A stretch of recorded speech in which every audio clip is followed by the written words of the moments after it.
जंगल में छोटू नाम का एक खरगोश रहता था। वह दूसरे खरगोशों की तरह उछल कूद करने और गाजर खाने के बजाय हमेशा अपनी नाक किताबों में घुसाए रहता था। उसने पुराने पेड़ के खोखले को अपनी छोटी सी लाइब्रेरी बना ली थी और दिन भर कहानियां और ज्ञान की बातें पढ़ता रहता। जंगल के दूसरे जानवर जैसे शरारती बंदर लालू और घमंडी हाथी मोटू उसे किताबी कीड़ा कहकर चिढ़ाते थे। वे कहते, देखो छोटू पंडित जी, क्या मिलेगा इन किताबों में?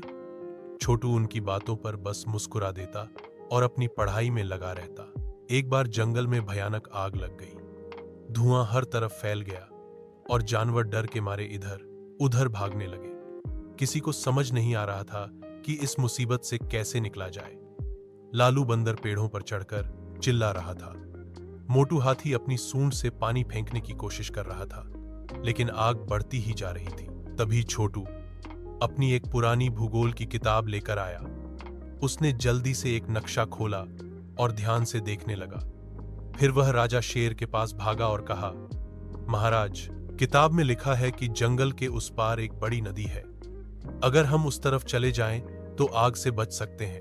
पहले तो किसी को छोटू की बात पर विश्वास नहीं हुआ।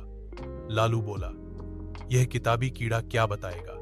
लेकिन राजा शेर को और कोई रास्ता नहीं सूझ रहा था, इसलिए उन्होंने छोटू की बात मानने का फैसला किया। छोटू सबसे आगे चलकर जानवरों को उस नदी की ओर ले गया। उसने किताब में पढ़े रास्तों और निशानों को ध्यान में रखा था।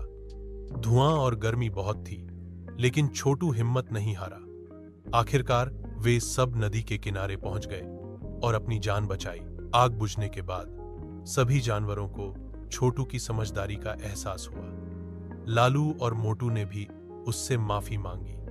उस दिन से किसी ने छोटू को किताबी कीड़ा नहीं कहा। सब उसे बुद्धिमान छोटू कहकर बुलाने लगे और यह समझ गए कि किताबें सिर्फ कहानियां ही नहीं सुनाती, बल्कि मुश्किल समय में सही रास्ता भी दिखाती हैं।